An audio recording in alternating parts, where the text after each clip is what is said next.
আসসালামু আলাইকুম ওরহমতুল্লাহ বরকাতুহ। আমাদের বাংলাদেশের যে সকল অ্যাম্বুলেন্সগুলো মালিকগণ আছেন, আপনাদের কাছে বিনয়ের সাথে অনুরোধ করি, প্রত্যেকটা অ্যাম্বুলেন্সের জন্য 2 জন করে ড্রাইভার রাখবেন, চালক রাখবেন।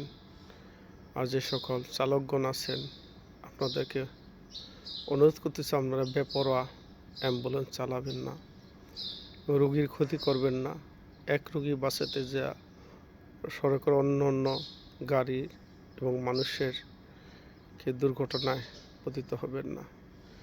আপনারা প্রতি অ্যাম্বুলেন্স গাড়ি মেনটেন্যান্স সঠিকভাবে করবেন, এই কামনা করতেছি। আপনার দেশ ও জাতি সহযোগিতা করেন।